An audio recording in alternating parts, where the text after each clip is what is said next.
하나님 말씀 마태복음 11장 25절에서 27절까지 다 같이 읽겠습니다. 그때에 예수께서 대답하여 가라사대 천지의 주제이신 아버지여, 이것을 지혜롭고 슬기 있는 자들에게는 숨기시고 어린아이들에게는 나타내심을 감사하나이다. 옳소이다. 이렇게 된 것이 아버지의 뜻이니이다. 내 아버지께서 모든 것을 내게 주셨으니 아버지 외에는 아들을 아는 자가 없고 아들과 또 아들의 소원대로 계시를 받는 자 외에는 아버지를 아는 자가 없느니라. 아멘.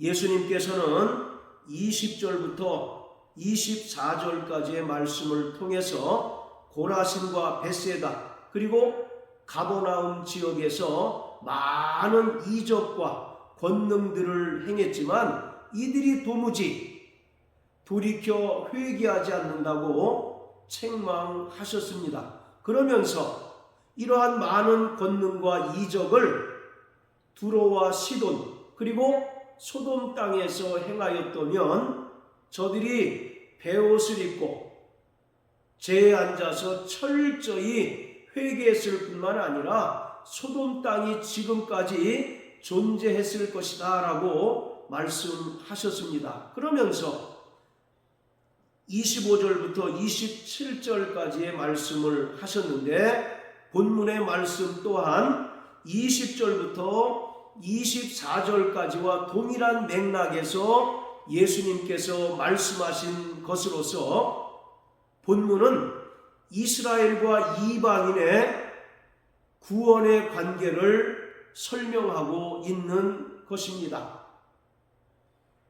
25절에 보면 지혜롭고 슬기 있는 자들과 어린아이들을 비교하고 있는데 여기서 말하는 지혜롭고 슬기 있는 자들은 바로 유대인들을 가리키고 반면에 어린아이들은 이방인들을 가리키고 있습니다.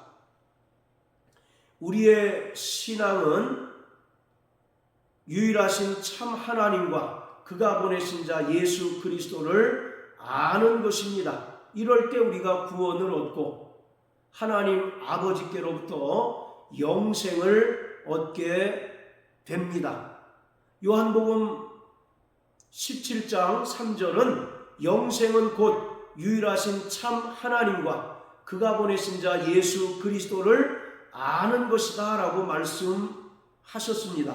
자, 오늘 본문 27절을 보면 아버지 외에는 아들을 아는 자가 없고 아들과 또 아들의 소원대로 계시를 받는 자 외에는 아버지를 아는 자가 없다라고 말씀하셨는데 바로 알다라고 하는 단어가 두 번 반복되어 나오는 것을 볼 수 있습니다.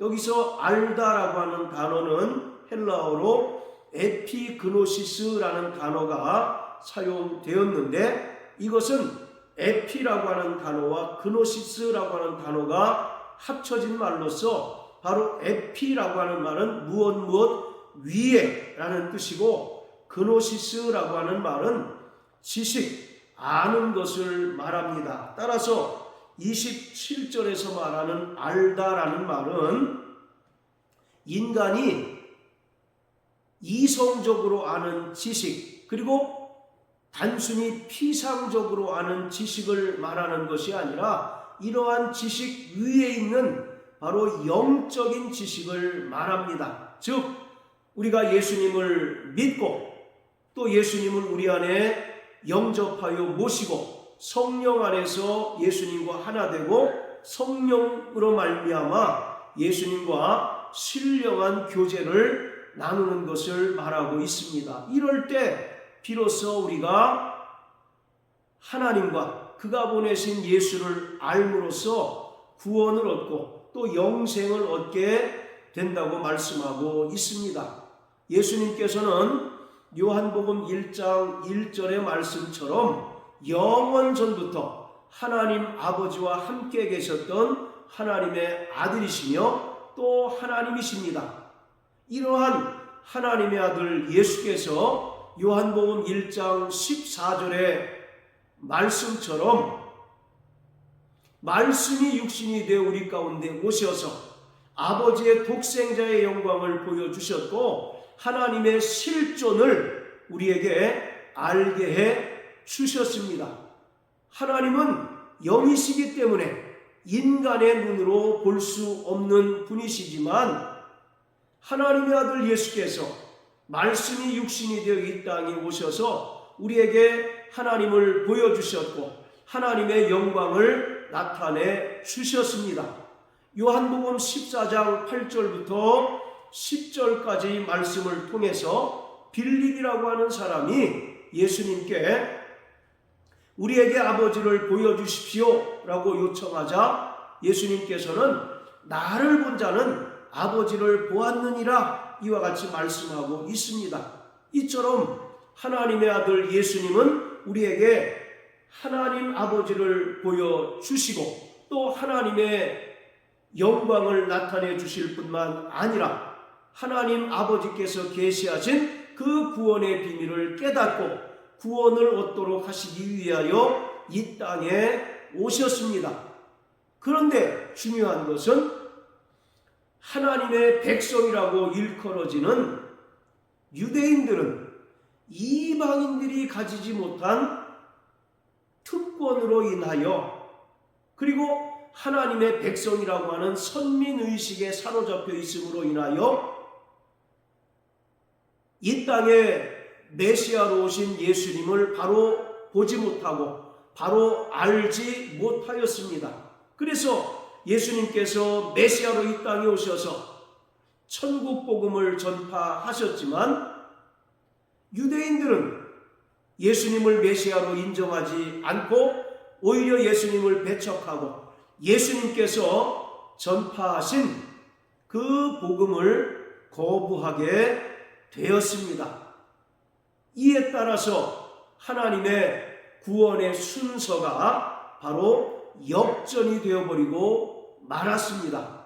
자, 25절을 보면 천지의 주제이신 아버지여 이것을 지혜롭고 슬기 있는 자들에게는 숨기시고 어린아이들에게는 나타내심을 감사합니다 라고 예수님께서 말씀하셨습니다. 하나님 아버지께서는 천지의 주제이시기에 아버지께서 원하시는 자들에게 얼마든지 하나님의 계시를 통해서 또 하나님의 아들을 통하여 구원의 복음을 듣게 하시고 또 구원의 비밀을 깨닫게 하셔서 구원을 얻도록 하십니다. 반면에 아버지께서 원치 않는 자들에게는 구원의 비밀을 숨기시고 또 구원의 복음을 들어도 온전히 깨닫지 못하도록 역사하십니다.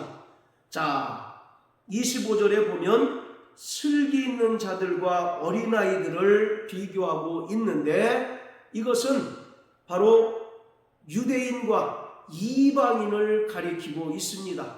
유대인들은 자칭 하나님께로부터 율법을 받은 민족으로서 율법을 통하여 하나님의 뜻을 깨닫고 잘 아는 지혜롭고 슬기 있는 자라고 자처합니다.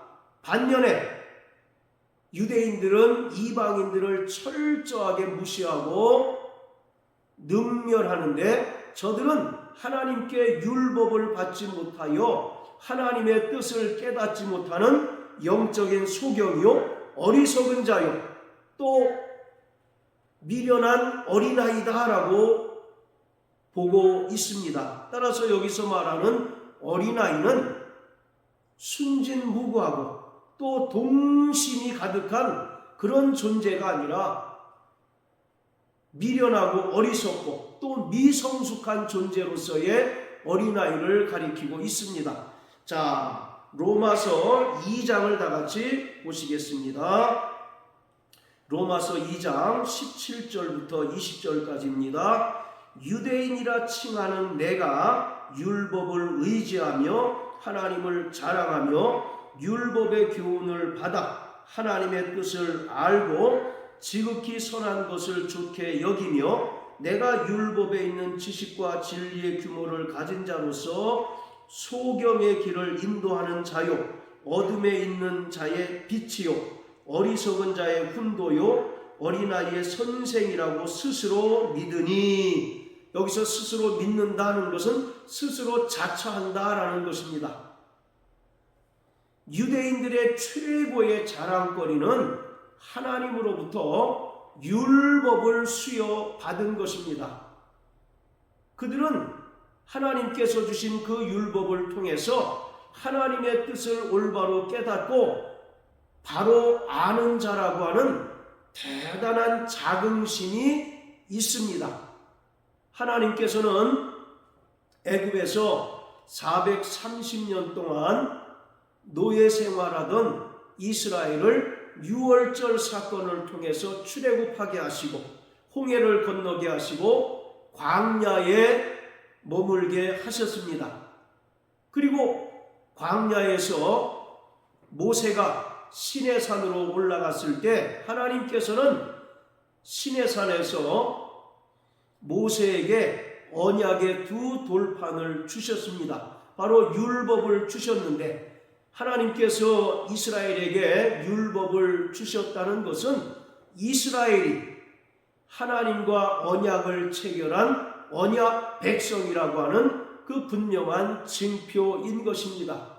그렇기 때문에 유대인들은 하나님께 율법을 수여받은 언약 백성이라고 하는 자긍심이 있고, 또 하나님의 그 율법을 통해서 뜻을 깨닫고 아는 민족이라고 하는 대단한 선민의식이 있습니다.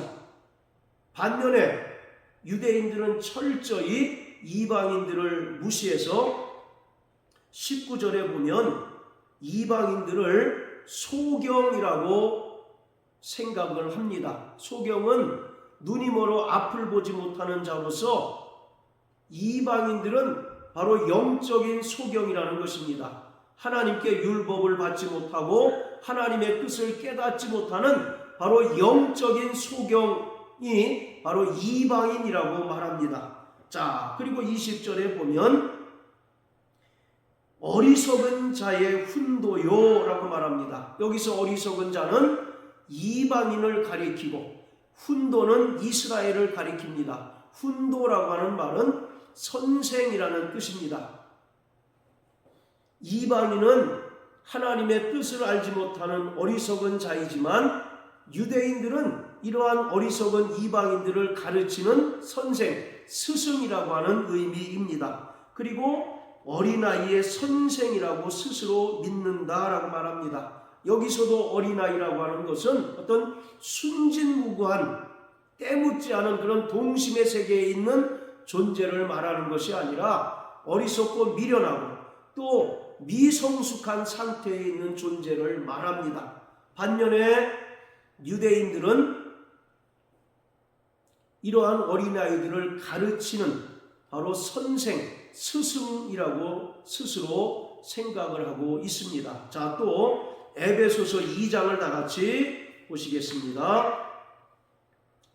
에베소서 2장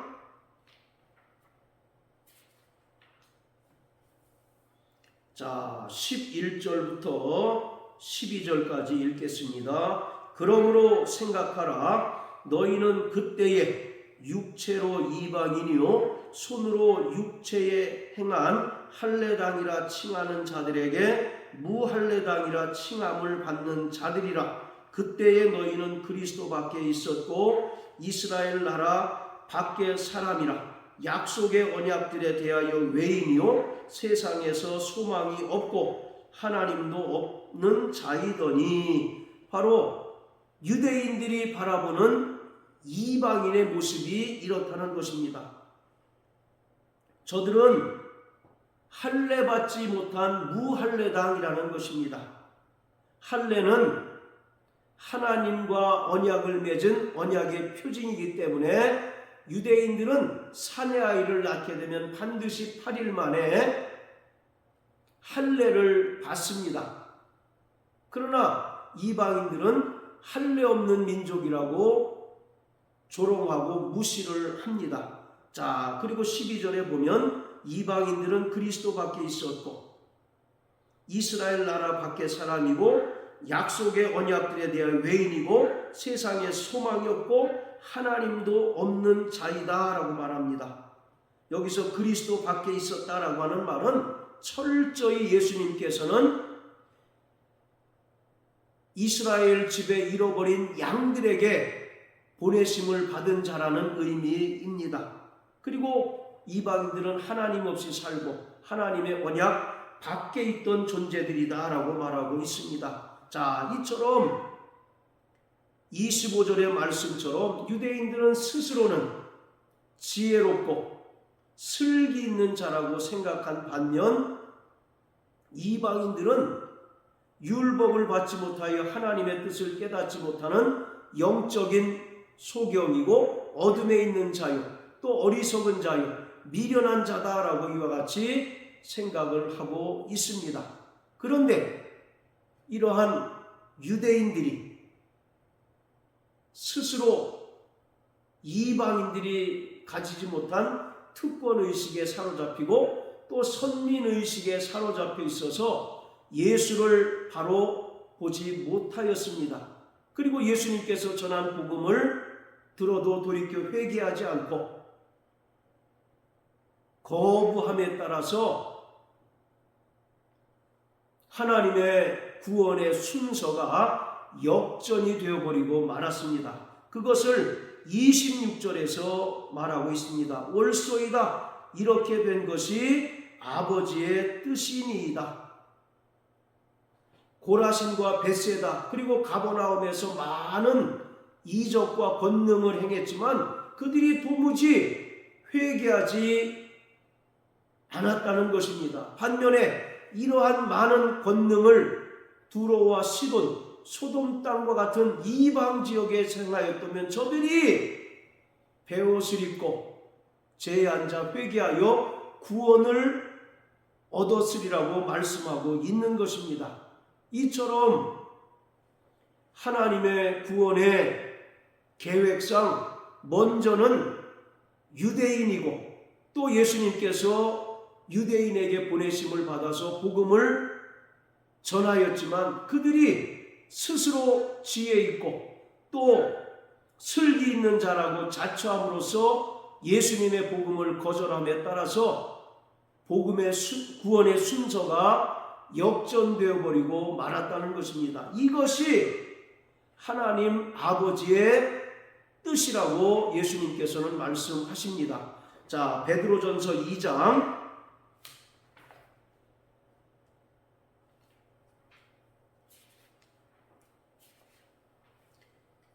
8절 읽겠습니다. 또한 부딪히는 돌과 거치는 반석이 되었다 하니라. 저희가 말씀을 순종치 아니함으로 넘어지나니 이는 저희를 이렇게 정하신 것이라. 이는 저희를 이렇게 정하셨다라고 말씀합니다.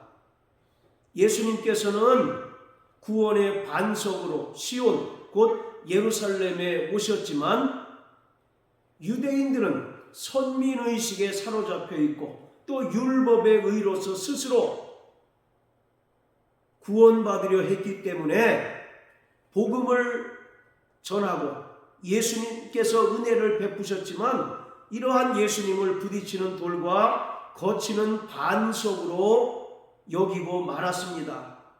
따라서 저희가 말씀을 순종치 아니함으로 넘어졌다라고 말씀합니다. 즉 실족하였다는 것을 말하고 구원에 있어서 실패하게 되었다는 것을 말합니다. 그런데 이것은 하나님께서 이렇게 정하신 것이다 라고 말씀하고 있습니다. 이처럼 하나님의 구원의 역사에 있어서 항상 우선순위는 유대인이었지만 유대인들이 하나님의 말씀에 순종치 아니함으로 넘어지고 말았습니다. 구원에 실패하고 말았습니다. 그러기에 이제 하나님 없이 살고 또 하나님의 언약 밖에 있던 이방인들이 복음을 듣고 또 그 복음을 듣고 돌이켜 회개하여 믿음으로 말미암아 이방인의 충만한 수가 구원을 얻게 되었습니다. 이것이 하나님 아버지의 뜻이다라고 말씀하고 있습니다. 사도 바울은 이러한 하나님의 구원의 비밀을 인간이 감히 측량할 수 없다라고 말씀하고 있습니다. 그렇기 때문에 우리는 압도적인 하나님의 그 은혜와 사랑 앞에 감히 왜 이렇게 하셨습니까? 라고 비난하지 못하고 오직 그 은혜에 감사하고 또 기뻐하고 그 은혜에 의지하여 살아갈 따름인 것입니다. 우리는 과거에 하나님 없이 살았던 이방인이었고 또 유대인들로부터 할례받지 못한 자들이라는 조롱과 무시를 당하였던 자들이었지만 웬 은혜인지 이스라엘의 넘어짐으로 말미암아 이방인들에게 복음이 증거되어서 이방인의 충만한 수가 구원을 얻게 되었습니다. 그러므로 우리가 받은 이 큰 구원을 등한히 여기는 자가 되어서는 안 됩니다. 우리는 날마다 우리에게 베푸신 그 구원의 은혜에 감사하고 기뻐하며 또 담대히 나가서 여전히 알지 못하고 믿지 못하고 또 복음을 듣지 못하는 자들에게 담대히 복음을 증거해야 합니다. 로마서 10장을 보면 복음 들고 산을 넘는 자들의 발걸음이 아름답다라고 말씀하고 있습니다. 우리가 복음을 듣고 구원을 받고 하나님의 자녀가 된 데에는 이름도 없이 빛도 없이 복음을 위하여 헌신하고 또 많은 고난에도 불구하고 복음을 증거한 증인들의 수고와 피와 땀이 있었던 것입니다. 그러므로 이 복음이 우리에게서 멈춰서는 결코 안 됩니다. 우리가 받은 이 귀한 복음을, 이 귀한 은혜를 우리도 담대히 나가서 증거하는 자가 되어야 합니다. 그러므로 날마다 성령으로 예수의 증인이 되고 또 예수의 복음을 담대히 증거하는 저와 여러분들 되시길 주님의 이름으로 축복합니다. 할렐루야.